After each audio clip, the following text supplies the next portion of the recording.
You're listening to WLPN Chicago 105.5 FM Lumpen Radio. Good morning, everyone, and welcome to How to Make a Scene, a new conversation series on Lumpen Radio and at Co-Prosperity. I'm Brandon Alvindia, and I'm excited to introduce this series, which dives into the artist-run cultural ecosystems of the 1980s, 90s, and today in Chicago.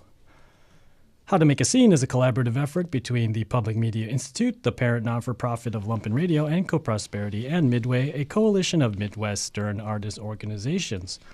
The series is supported by the Terra Foundation for American Art as part of the citywide Art Design Chicago initiative. Our aim is to connect veteran artist organizers with those working today through intimate events at Co-Prosperity, broadcasts on Lumpen Radio, and live streams on LumpenTV. For the next 6 months, we'll be exploring Chicago's deep artist-run history of alternative gallery spaces, independent publications, and socially engaged collectives. Our discussions will be led by moderators who will engage with artists who have built experimental infrastructures of support for themselves and their peers. These gatherings are platforms for sharing generational knowledge, informal oral histories, and strategizing for future impact. Today, we launched the series with our moderator, the curator and organizer Anthony Stepter, who will be joined by panelists Patricia Nguyen from Access Lab, Nell Taylor from Read Write Library, and Andrea Yarbrough from In Care of Black Women. Thank you for joining us on this journey through Chicago's vibrant cultural history. I'll hand it over to Anthony, who will be taking it over from here. Thanks to Anthony and our esteemed panelists. Thank you so much, Brandon. I really appreciate that wonderful intro. I appreciate the invitation to be a part of this exciting new series. This is the first in this conversation series. And thank you to the staff here at Lumpen Radio. Y'all are our guides on this journey. So we've only got an hour today, and there's a lot of really interesting stories that we're hopefully going to get into. So I'm going to really quickly here just introduce our panelists, and then we'll get into a conversation. I'll keep the intros brief because they are the best advocates and representatives of their own work. So we're kicking off this conversation series in an interesting way. As Brandon mentioned, the theme of this series is thinking about sort of artist-run, artist-produced culture in Chicago in the 80s and 90s. But we want to jump there by way of a bridge. So we're going to start with some artists who have been active in recent years here in Chicago, but grew up in the Chicago area, and help us get an understanding of why some of that era might be important, what things inspired folks who are making work and organizing artist-led spaces and projects in Chicago, what their experience was like. So without further ado, I'm going to read a quick bio for each of our panelists today. So Andrea Yarbrough is a multidisciplinary artist, curator, and educator based on the south side of Chicago. Leading the initiative In Care of Black Women, she focuses on creating sites of care through collaborative placekeeping efforts, transforming vacant spaces into community resources, and transforming vacant spaces into community resources. This project unites writers, curators, farmers, and artists to reclaim and regenerate neglected spaces, emphasizing care, work, and solidarity for Black women. Many, many other amazing projects that Andrea has stewarded over the years, so we'll hopefully get into some of that as well. Nell Taylor is the founder and executive director of the Read Write Library and a user experience data and discovery consultant. Originally called the Chicago Underground Library, the Read Write Library collects, preserves, and provides access to community media to inspire and promote diverse modes of cultural production and civic engagement. They strive to raise the visibility of work produced by Chicagoans of all backgrounds, to reveal connective threads across neighborhoods, generations, and cultures, and to encourage inquiry into ownership of the historical record. And finally, Patricia Nguyen is an artist, educator, and scholar born and raised in Chicago. She's currently an assistant professor in American Studies at University of Virginia. Much of Patricia's work has focused on inclusive and equitable development for the Southeast Asian community. She's the co-founder and executive director of Access Lab, a community-centered art, food, and design studio in Uptown Chicago. Access Lab critically engages socioeconomic concerns through creative programming that draws on cultural and historical knowledge of the immigrant and refugee population to incite equitable development. The organization centers marginalized voices to address structural injustices and explore creative possibilities to envision a just world. Those are very impressive bios, and I could have continued reading and continued writing about all of the work that our panelists have done. So let me just say thank you. Thank you for joining us, and welcome all three of you. Thank you so much. I wanted to start by just asking a little bit about those projects that I mentioned. Feel free to bring in other projects and things like that. But before we talk about other projects, things that inspired you, I'd like to hear about really what was the inspiration for some of the projects that you started. And I thought perhaps we could start with Patricia, as your project Access Lab is very sort of geographically focused from what I understand. But what was the inspiration for starting Access Lab? First of all, thank you, Anthony, for this invitation. And thank you to the folks at Lumpen Radio and the co-panelists. I'm so excited to be in conversation with all of you and hear just like your own stories and upbringings of being in Chicago and how it's shaped your trajectory. I love this theme. My parents are refugees from Vietnam, and I grew up in a community organization called the Vietnamese Association of Illinois. And it was actually one of the first organizations in the Midwest that supported refugees and Vietnamese refugees in particular.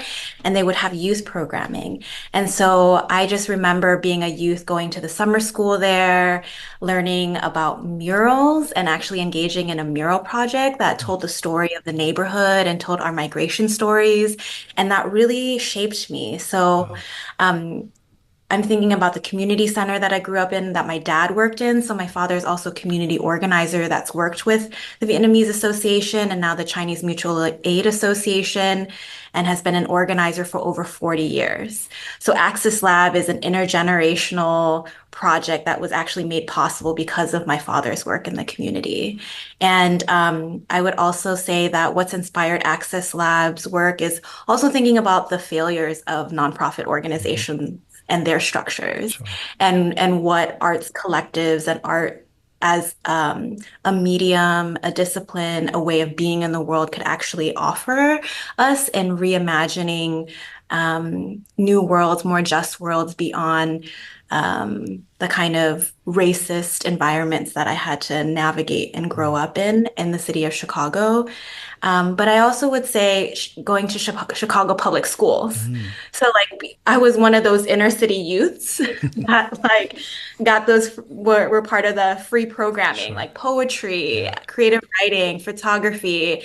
And that really shaped my life. It really offered me the tools and a different type of language that wasn't just like math or science to articulate what it meant to be a child of refugees, what it meant to grow up in the city of Chicago in a diverse neighborhood. And all I wanted to do growing up was create that space for someone else and to be able to address issues of gentrification, structural racism, inequitable development, but through the arts, because I saw it, because it gave me something I wanted to offer the next generation similar tools, but also and give the space for their innovation as the youth and like what they imagine. That's really fascinating, and I want to ask the same question to the other panelists. But before we move on, maybe you could just say a little bit more about that last bit. You said you really wanted to give that to other people. Was there what in particular made you have that feeling? Was it a sense of gratitude for what you received, or was that sort of the model that was offered to you? Yeah, I think it was both seeing possibility and experiencing failure. So the failures of nonprofit organizations and seeing how a shift in the board of directors or a shift in mission and funding could dismantle a community, collective, and space. And the possibility of what it means when diverse people from all different backgrounds come together to learn with one another, and what magic that kind of opens up. Sure. And for me, like creating Access Lab was this middle ground between, yes, we can also maneuver through nonprofit world with funding and all of that, but that we are not restrained and constricted by that in terms of the types of programming, the types of initiative or arts innovation and experimental work that we could do in activating the streets, traversing across lines of segregation in the city of Chicago. So I hope that kind of answers the question. Yeah, and I think that's actually a really interesting connection. So maybe I can ask Nell sort of the same thing. What inspired you to start what was then called the Underground Library and was later changed, the name changed to the Read Write Library? I think there's an interesting connection there in that, you used the term library in each instance, but you were very clearly, from my perspective, trying to create something that did something distinct from the other libraries that you maybe were experiencing. Thanks. And Patricia, I just have to say, I was nodding my head so vigorously when you were talking about the failure of nonprofit institutions.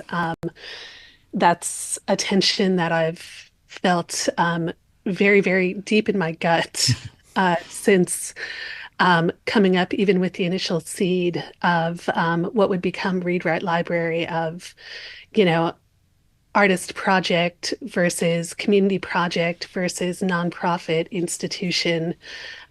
What is the difference between those? Who sets the differences between those? What I've really found over the years is the people who tend to care about those distinctions are funders and foundations, and thinking about what that means when those groups are the ones who make you have to define yourself around their terms.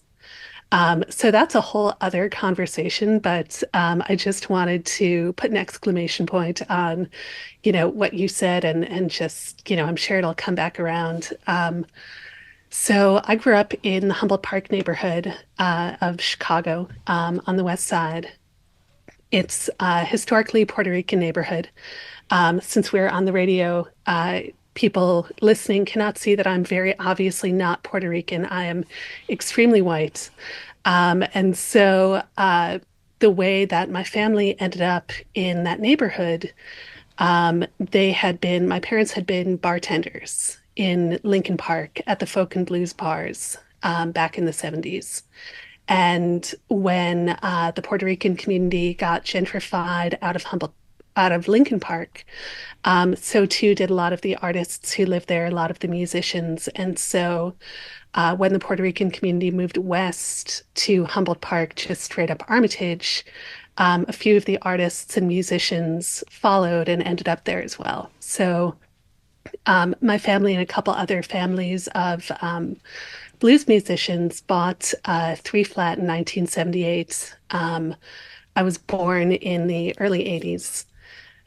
So I grew up in this kind of, looking back on it, at the time it didn't seem strange, but it was sort of this like vertical commune in a way of artists and blues musician families. And the dads would stay home during the day and take care of all the kids because they all worked at night in the bars.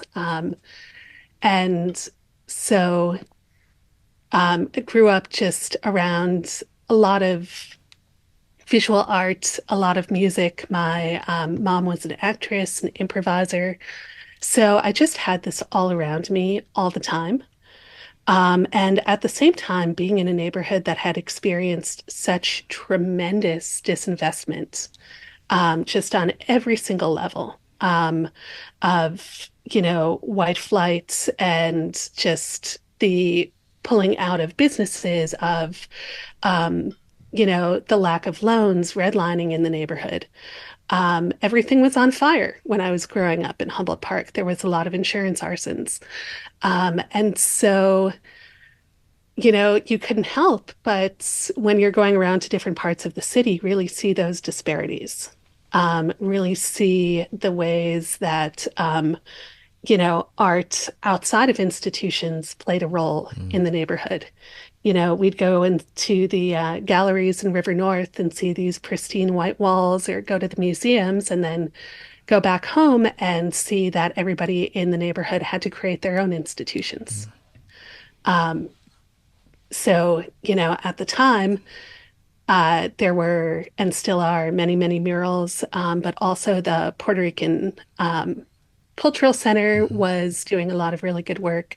The Puerto Rican Arts Alliance And so they just did tons and tons of cultural programming, not to mention the fact that the arts and culture were really intertwined with human services. So you couldn't separate the arts and the political organizing. It was arts and housing, it was arts and political capital.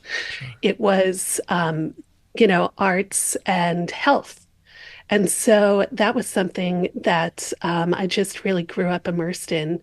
But in all of these, as a kid, I felt like I was kind of very much an outsider.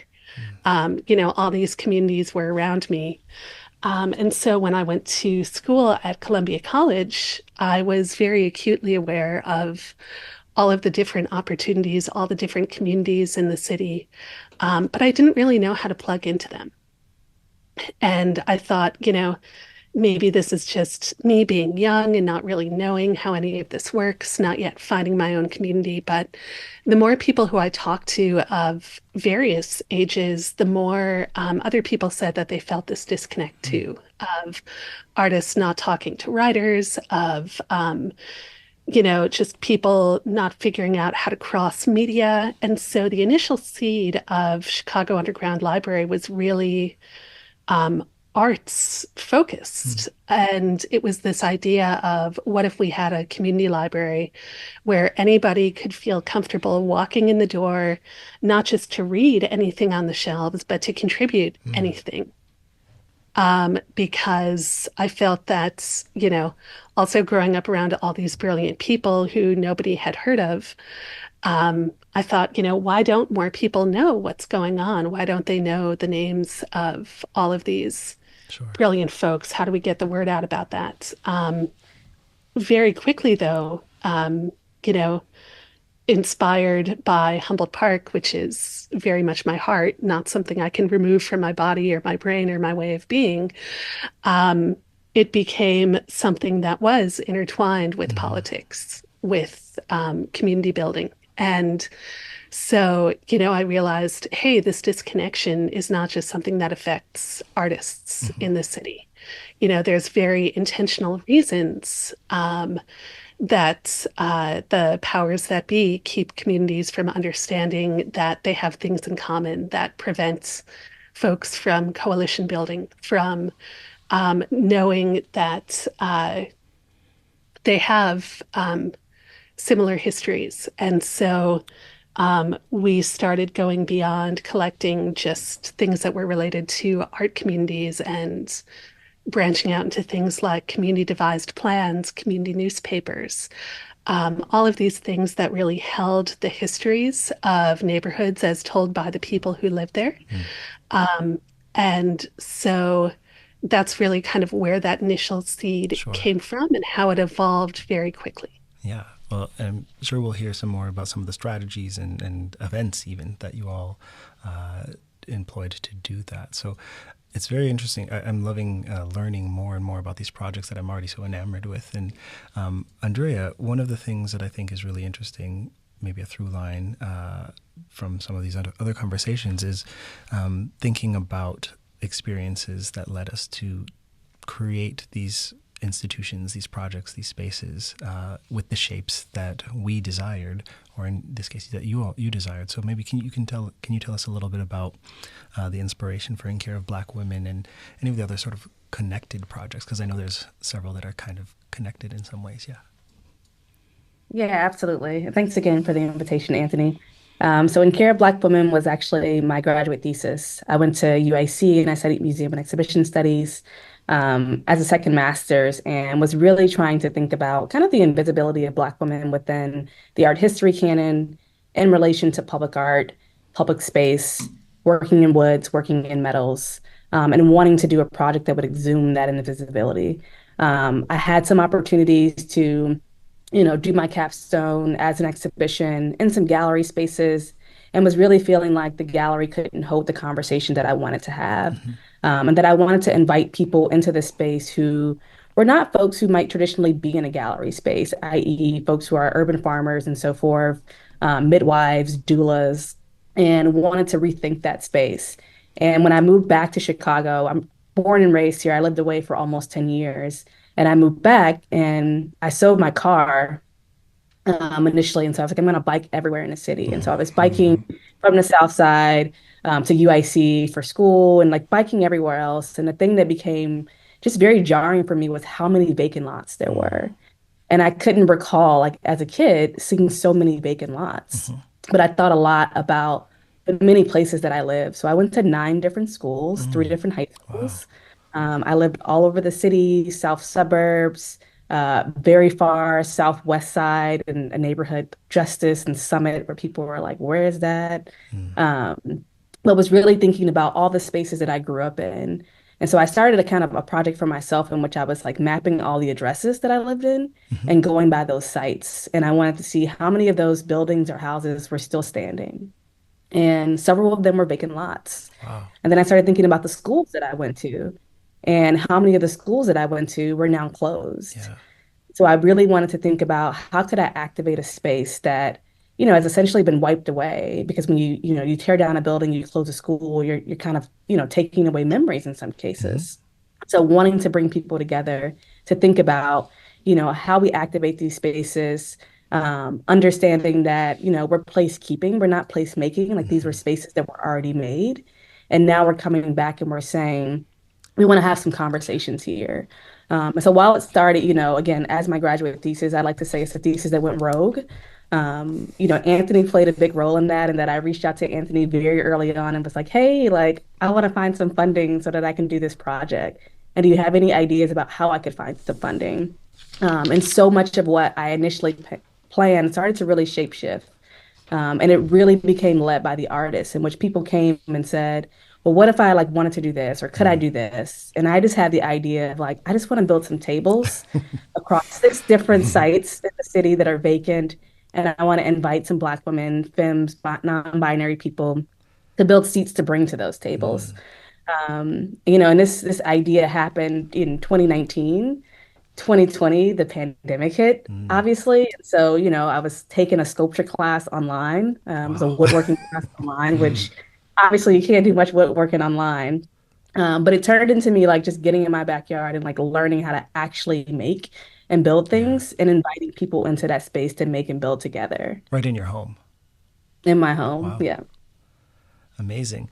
Yeah, so maybe the idea that you said, there was something that sounded very beautiful there. You said you invited Black women to come and make seats. So that was you mean literally, like create and build the seats. Why was that an important element of the project? Yeah, so I thought a lot about like the spaces that I had been in. I feel like I'm a very privileged person. I didn't grow up very privileged. But I'm often in rooms and in spaces in which I'm invited to have a seat at a table. And I realize like, I don't want your seat. Maybe it's really important about saying that like, it's not about like inviting you to have a seat at the table. It's about building your own seat and bringing it to the table and saying like, this is what I want this thing to be.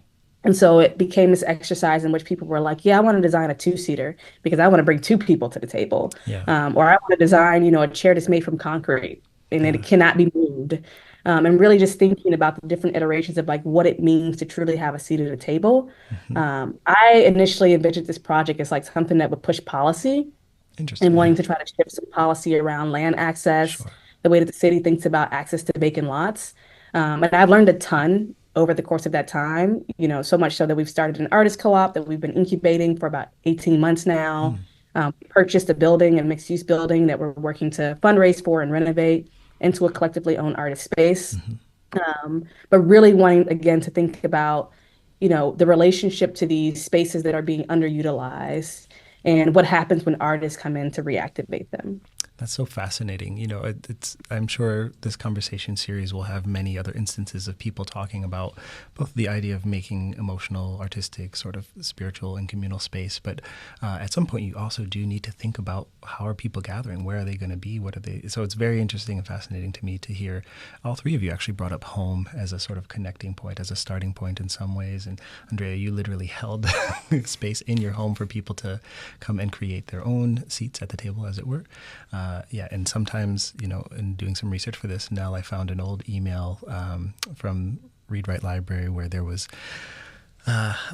heavy winter storm, a Chicago storm as we have here, and the windows of a church where the library was blew in, and I think there was an urgent call to have a bunch of different volunteers come and try to make sure that the collection wasn't damaged. So always interesting to me to think about the practical matters of how we realize these spaces. And we've got about 1 minute before we take a station break. So I just wanted to ask one really quick question. Is there something, Patricia, this is particularly geared towards you, is there something that you've found in terms of trying to make physical changes or address physical changes that has been really helpful in your work, or challenging? You can take it in either direction. And I ask a big question, even though we've got a station break in about 30 seconds. So if you want to get started, maybe you can tease it and we'll come back to you.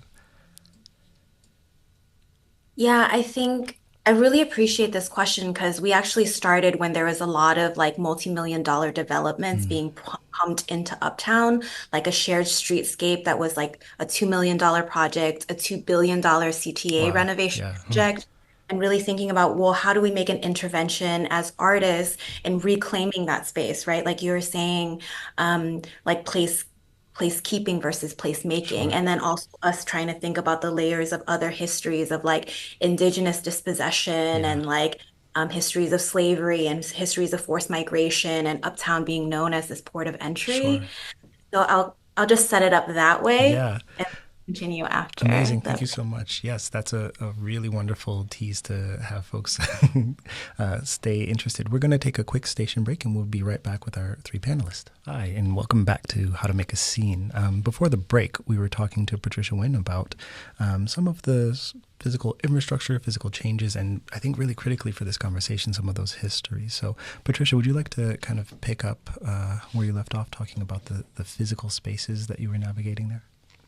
Yeah, absolutely. Thank you again for that question. And so with that, these like renovation projects, multi-million and billion-dollar renovation projects, I'll give one example or two, which has to do with the train station. And so one is that for the renovation project, they were going to close down the Argyle Red Line station, and that would impact so many people because there's a lot of government housing in the area, a lot of nonprofit social service organizations that service houseless people, immigrants and refugees, and just like it's a business district that is mostly run by immigrants and refugees. And so that the shutting down of that public train station would just impact the whole area significantly. So a lot of the work that we were doing was to try to get the train station to stay open while these decisions were being made. And so we activated it in different ways with so before, I think in 2015, 2016, we actually used to operate from a vacant storefront underneath the Argyle Red Line train tracks. And so we had like huge festivals that we had drumming on the streets, we had poetry, we had art exhibitions, we had like food stalls. It's kind of like calling on Asian night markets and just kind of giving that feel to the area. And so we would actually film and show these films about the history of the neighborhood. So Uptown has this rich history of organizing, the Rainbow Coalition in particular, with the Black Panther Party, the Young Lords, the Young Patriots, happening in the 60s, right, and 70s, and then that transitioning into when Southeast Asian refugees came in the 70s and 80s. And so there's like this long history of different groups of people who have been kind of abandoned or pushed by the state in different ways that have come together and really tried to build home and build communities. And that has also involved like racial tensions at times, right? And so anyways, we did this film screening and festival in the space that used to be where we operated, and actually did projections on this closed down train station like storefront, and told the history and the timeline of this neighborhood, and simultaneously advocated for the opening or to keep that train station open. And I don't know if it's a one-to-one, but it ended up staying open. Oh, And so I would like yeah. to credit us as doing that work Cool. and the power of art, the power of like taking up streets, right? And, sometimes you have to maneuver through permissions in some ways, and kind of a guerrilla artistic mode of taking up space that is taken up for gentrification purposes. But, we're still navigating the fact that there's a mural with my father painted on it called the Roots of Argyle mural that was recently demolished. Wow. Okay. There's a lot of massive development happening where actually people who kind of have some relationship to the neighborhood are now profiting off of the gentrification in the neighborhood and kind of Disneyfying the area as a place of entertainment. And so we're trying to then now strategize what it means to like ground ourselves in the history of the neighborhood, ground ourselves in really thinking across racial lines and building community in a sustainable way. Yeah. I mean, it's such inspiring work and clearly ongoing work. And so this is kind of what our conversation is about today. I love that we started that question thinking about physical space, and it's so deeply intertwined with, the history of a particular place. So I want to kind of ask you all if you have any particular memories. We've talked a lot about sort of your inspirations, the communities that you were all coming up in, and that sort of thing. Did you? I wonder if you all had any interactions with sort of something that we might sort of consider artists-run spaces or artist-led institutions, things like that. Was that present or was that not present? Was that something that you saw? I mean, you've each touched on it just a little bit, but just to sort of clearly kind of point in that direction. I wonder if that was something that you were aware of as you were, maybe in your pre-college years, or if that's something that you came to experience or classify or understand in that those terms later in life. Was there an instance where there was Patricia, you have sort of spoken to this community center that you spent time in, their intentional work with youth and the integration of art and community. Maybe Andrea, I'd like to turn to you and see if that was something that was present, absent. How do you think of that? Yeah, so for me, definitely absent. I grew up in the church and like heavy in the church. So like Sunday, Wednesday, Fridays, like I'm at church. My dad was a minister. And I like to read. And so I had a lot of like counselors and teachers who just like gave me books on books on books. And so I feel like I was like lost in my imagination most days. But I didn't grow up going to museums, going to galleries, seeing art. My only experience with museums was being a CPS student and the obligatory trip to Museum of Science and Industry and the Shed Aquarium, and maybe to DuSable Museum. I definitely went to the DuSable Museum because I remember the Harold Washington little robot. The animatronic, yeah. Yes. But yeah, so I did not grow up going to really any art spaces, let alone artist-run spaces in Chicago. Yeah, it's really fascinating on some levels, like the DuSable. It's the history of that museum it started in Margaret Burroughs' home, and so to see these institutions shift is something that I'm sure we'll be talking about in this conversation series. Yeah, that's a really interesting. I want to turn to Nell in just a moment, but maybe Andrea, I can ask you about the transition from that moment that you just described to I would personally sort of classify you as a sort of leading figure in Chicago's arts and creative community today. So when did you start to feel comfortable calling yourself an artist? When did you start to feel comfortable calling yourself an organizer? Are those important terms? That's maybe a second question, but I'm interested in that transition from sort of feeling an absence, or now you see that there was an absence, to when did this kind of creative practice become important for you? When was there something that made that helped you feel comfortable occupying that space?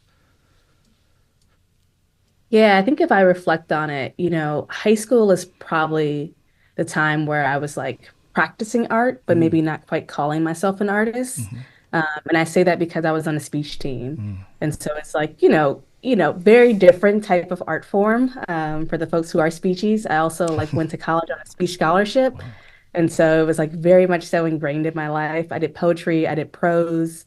And when I was in college, when I realized like, wow, this is like way more nerdy than like I want to be at this point in time in my life, I stepped away from the speech team. But two of my good friends who were also on the speech team with me in high school and in college, we started a poetry group.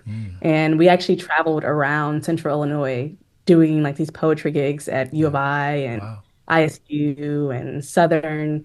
And so that was probably the moment in which I like, was really practicing as an artist and that I was like writing Sure. in a very different way and performing. In terms of being an organizer, what's interesting is that it's a term that I like have a hard time like calling myself an organizer because I have really good friends who I consider to be organizers. Sure. And I'm like, I don't organize how they organize. But, if I think back again to college, my undergrad degree is in English and Black Studies. My first master's is in Black Studies, and I thought that I was going to be an organizer. Sure. Like that is what I set out to do. And in undergrad and graduate school, both times around, I did a lot of organizing with students on campus Yeah. around issues related to our departments and, unfair tuition and fees and how students were being admitted and access to Black Studies programs in particular.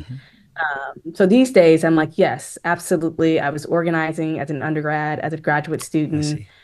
And I see myself as an organizer now, specifically with artists and organizing around solidarity economy principles, trying to help artists see themselves within movement spaces in a way that's much more fruitful than performative, which is a lot of my feelings about how I kind of start to see like the capital A art world in particular, as it relates to social movements and what's happening around us. Yeah. That's so fascinating. And it's interesting to hear the sort of connection you had personally to poetry and it sounded like doing poetry as performance and for audiences and things like that. And Nell, I know that writing and literary communities were a big part of who was engaging with Read Write Library, sort of maybe at a core level. And you were trying to both embrace that community and expand beyond sort of the typical spaces of the communities and practices that that many libraries concern themselves with. So maybe the same question to you about when did you feel comfortable calling yourself an artist? When and do you feel comfortable calling yourself an organizer? You have the additional sort of layer of like the complications around the term librarian, which is also a very protected term in some circles. So yeah, when did you was there something that made you kind of feel like I can embody these terms? Never. Okay. Um, Maybe the problem is I'm using the word comfort. so, actually, Anthony, I don't know if you were even aware of this. My very first business card that I made, and I felt very silly about making a business card in the first place, but it actually had my title as fake librarian. And I finally had to change it because one of the guiding principles of how we operated was, we were all volunteer. We are still all volunteer. But for many years, we had volunteers who had titles, who would put in, many, many hours of work a week. And it was really important to me to make sure that people who did this work, were developing skills that they wanted to be doing. Yeah.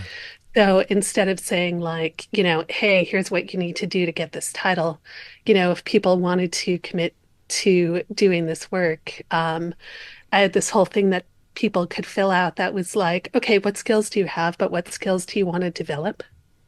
So that, I could make sure to try to find people and resources and things that would help, folks grow into what they wanted. And so I was really proud of all the people who I wrote letters of recommendation for, references, all of those things, because it was super critical to me that if people were putting in the time that they got something out of it. We weren't in a position to pay at all because I was terrible at fundraising and I'm still terrible at fundraising. So our cataloging manager at the time, he'd given himself his own title of cataloging czar. And he came up to me one day and he's like, hey, I want to apply for this position at a library. Can I change my title And I was like, of course, you made up your title in the first place. Go ahead and change your title to cataloging manager. And he said, well, I want to put you down as a reference. Can you stop calling yourself fake librarian? Yeah. So it took me a long time to embrace calling myself executive director. I think that's another thing in, the nonprofit space where you have people outside trying to define what you are in order for you to be worthy of funding in their Yeah. eyes. And, growing up as a kid with parents who were actors and artists, my dad was a cartoonist. So I grew up cartooning, reading comics, Crumb, Linda Berry, all kinds of superhero comics too that were in the basement, but very much immersed in like the underground comics culture. Um, and so, I never necessarily thought of myself as an artist. It was just something that I did. My dad always had a pen in his hand. He was always drawing. And so that's something I grew up with. And so in the 90s, my family moved out to Oak Park because as rough as things had been in Humboldt, long story short, the building next door to us, which had been a halfway house, lost all their funding, and so it became an SRO. And so my family moved out to the burbs. And so I went to Oak Park, and speech was actually a big thing for me too. Maybe we're uncovering something And here. poetry. Yeah. And so I was, for 4 years, I ran the Teen Poetry Slam at the Oak Park Public Library. We were the first youth poetry slam at any public library in the country. Which was pretty cool. There were already lots of other teen slams going, thanks to, young Chicago authors and, the National Poetry Slam movement that was going on. So we were really lucky being in the Chicago area to get a lot of support from older poets who would bring us out to, Aloha Cafe and the Chopin Theater and Guild for like features, when we were kids. But already then I was starting to kind of recede into, it's funny, I'm going to say an organizer role, even though I would never call myself an organizer. So I just started going more and more behind the scenes. I hosted the poetry slam. I didn't do the poetry. I organized it. I didn't do the poetry. And, the more I stopped doing kind of my own art, the more that I picked up doing the library, behind the scenes, organizing work. And it took me a long time for me to see that as art itself. I was always really surprised that we were embraced more by the various art communities in Chicago than we were by the literary communities. You're talking about the Read Write Library being embraced, I see. Yes, the Read Write Library. I would talk to folks working in, books and literature, and they would kind of look at me like I had two heads. When I talk about making space for everybody because, there's this, I don't know why, a lot of people were very hierarchical. They wanted to have like the best book, the bestseller. And I didn't feel that from arts communities in Chicago. And I think a lot of arts at the time were getting interested in archives, getting interested in libraries. So it didn't set out to be an art project. I think the art project kind of found it, if that makes sense. Yeah. Yeah, that's super fascinating. And again, it's like interesting to hear these mentions of some of the spaces that we probably think of as distinct from, artist-led and artist-run culture. But as you just sort of pointed out now, sometimes the artists find the institution and can influence it. It certainly seems like some of the things and places that have been mentioned, whether it's Chicago Public Schools and the programming that was in all likelihood run by an artist who was trying to, make their rent by teaching, or the DuSable, which started in someone's backyard or in their home and then became an institution which now CPS students go and visit. That sort of thing is really interesting to think about these histories and the shift, as you all are talking about, sort of on an individual level, from like, this is a project to this is an institution, or I am an artist to I am an organizer. And so, yeah, Patricia, I'd love to hear your kind of perspective on this. You occupy a world of, both organizing, activism, and academia, where titles can be both fluid and also very sort of like, you have a PhD, so you can have a specific title and that sort of thing. Like these are there. It seems to me that you have a foot in a few different worlds where titles shift and change. So I'm interested in hearing if there's moments where you sort of started to feel comfortable using terms like artist or organizer, and how that impacted your experience growing up in these creating these kinds of projects. Yeah, thank you for that. I'm wondering if I should answer the question first or also respond to both Andrea and Nell.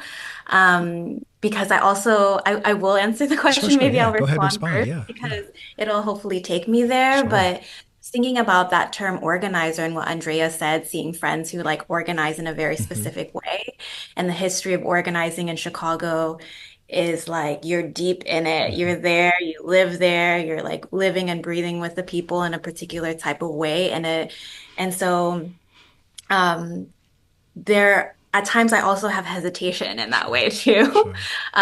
As a form of respect for those that like not call themselves organizers as a career, but organizers as a particular type of lifestyle Sure. and mode of movement and orientation to the work. Absolutely. And also, I really liked what Nell was like saying about having titles like fake librarian, because sometimes, because I do all these like, I'm engaged in different artist practices, and at times it's hard to say that I am an artist because I feel like it's like I like art and I do it, and I do it in different ways in different moments and different. For me, it's like it's about storytelling. So there are stories that I want to tell. There are stories from other people that I want to share and like uplift and support. And the art becomes the different medium that then helps as the vehicle to help tell that story. And so different stories will demand different mediums to kind of translate that in different ways. And so I'm still learning how to navigate calling myself an artist. I think I'm better at it now, but I'm always like, I don't know. I don't dodge it, but it's like this thing where it feels like a lifestyle, like an ethos, like a way of orienting to the world and a way of moving and loving and caring and imagining. And I will say there's something about poetry in Chicago in the 90s and the early 2000s, because I was also part of this youth group called Young Asians with Power. The acronym was YOP. And it was like these poets from this Asian American spoken word group called Two Tongues. I was born with two tongues, and they founded this like spoken word poetry collective, and I was one of the youths that was a part of that. And it was like this transformative like experience where I got to learn about immigration history, the Vietnam War, Chinese Exclusion Act, Japanese internment, incarceration, but poetry allowed me to like metabolize it. It allowed me to make sense of these histories and these stories and release it and then be witnessed in community. Yeah. And so that feeling is always like a feeling that I want to integrate in terms of thinking about the relationship between art and politics, kind of echoing what Nell was saying, like art and housing, art and like, like all these, that it's actually deeply embedded into everything and it cannot be siloed out. And it has been siloed out because it's so dangerous. I see. And for me, I think about that in relationship to how art is so censored in Vietnam. And there's actually a censorship bureau, but art was also used as part of the revolution. And one of my mentors that really enlivened the possibility of art and politics for me was my mentor in college, who was a Black Panther. And also thinking about Emory Douglas's work and his beautiful visual work for the Black Panther newsletter. How we translate different ways of knowing and how art can allow it to be more accessible and kind of move through the world and effectively touch us in these different ways. And so when I think about the terms organizer Mm-hmm. and artist, I think about it as like, how do I offer those as feelings, as Mm. ways of educating, as ways of being, as ways of orienting to the world, instead of like an identity that's like donned, if that makes sense. Absolutely, and it's a very Yeah. beautiful concept. So thank you for that. We are getting close to the end of the hour, and I would like for us to just extend this for 5 or 6 or 7 more hours because there's so much wisdom and generosity in this conversation. I really appreciate that. Patricia, you sort of preempted my last question. I grew up loving listening to the radio, and all I wanted, especially like you could sign up for one on your birthday. I just wanted a shout out. All I wanted was someone to give me a shout out on the radio. So I wanted to, and I really believe in sort of like trying to pay tribute to the folks that have been meaningful and influential in my own life. And I wanted to give you all that opportunity. You've all mentioned some family members who were influential and some friends who were by your side during some of these projects and who maybe helped give you confidence to take a certain step or something like that, or who challenged you on an idea. So I just wanted to, in the like 3 or 4 minutes that we have left, I thought maybe we could each sort of go through and just mention a mentor or someone in Chicago that was really helpful for you as you were coming up. And Patricia, you sort of started to talk about a particular mentor in college, but maybe was there anyone prior to college that you would identify as an important mentor that you'd like to give a shout out to on the radio? Yeah, I'll give a shout out to my dad, Mm. Nguyen, because he went through so much Hmm. war. He was incarcerated after the war. He was a refugee that traversed like was a boat refugee, came to the United States, worked in nonprofit, Hmm. but really worked with community. And that was just the place that he happened to work at, and mentored me through thinking about what it means, what our education actually means. So when Wow. I got to college, he's like, your education is not just for you, Sure. it's for your community. And so Wow. how do you use this to kind of help support and like uplift the communities that you've been a part of, and especially because not everyone that I actually grew up with had a chance to go to college. Sure. Not that that's also the only route, but Sure. to think about like who has options. No, what a beautiful Um, sentiment to share. Yeah. thing. Thank you. Yeah. Now, just in a couple of minutes, what is there someone that you'd like to shout out? A mentor who was meaningful to you? Yeah, I actually want to shout out not a mentor, but a peer. Mm. Um, the photographer Eric Strom Mm. from Glitter Guts. He and Mm. I have known each other since we were 14, and started taking Second City classes together. Wow. And at that point, I was already out in Oak Park, and so I would go down to Second City every Sunday. And Eric really was instrumental in keeping me sane Mm. during high school by introducing me to so many different underground cultural things Mm. happening in Chicago. The Burkhart Underground Basement Coffee House, Mm. Poetry Slam, Yeah. Art Weirdness Gallery, the Nervous Center that Mm. had jazz and noise and punk in the basement, and would open at like 4 p.m. and stay open till 2. Yeah. Um, when the folks in the suburbs were just driving deeper into the suburbs because they could smoke all night at Baker Square, having somebody who was kind of my tether to the city, who sort of kept me culturally and spiritually honest. Amazing. That meant a lot to me. Yeah. Well, that's so wonderful. Excuse me, to have that connection to a place where you were born. And just in the last 2 minutes, Andrea, who would you like to shout out? A mentor, a friend, supporter? Yeah, I would shout out Stephanie Parker, who was actually my basketball coach. Wow. And Amazing. she was a Black woman who was very young. She actually coached like softball and track and field and like all the sports in my grammar school. But she like really truly showed up for young Black girls. And Amazing. I think a lot about my work in terms of taking care of Black women and the importance of having spaces where we're talking about people's relationship to Black women care. And so she's just someone who reminds me of like what it means to really show up for people in such a meaningful way. Incredible. Thank you so much. Well, I want to shout all of you out and say thank you for taking the brave step of starting off this conversation. I'm really appreciative to Andrea Yarbrough, Nell Taylor, and Patricia Nguyen. Thank you so much for joining us. Also, thank you again, Lumpen Radio staff here, and Brandon Elvindia, one of the lead organizers, is going to close us out. But thank you all so much. This has been really an amazing conversation. I appreciate it so much.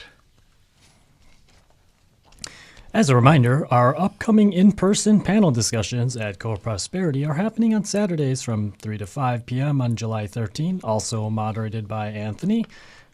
July 27 with Jen De Los Reyes, as well as later sessions on August 31st, September 28th, and October 26th.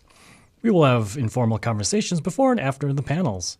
Airing weekly on Lumpen Radio every Thursday at 11 a.m. for more of How to Make a Scene, as well as shows featuring contributions from the Midway Atlas, a daily online publication where editorial partners from each state commission contributions of stories, artwork, media, and other genres.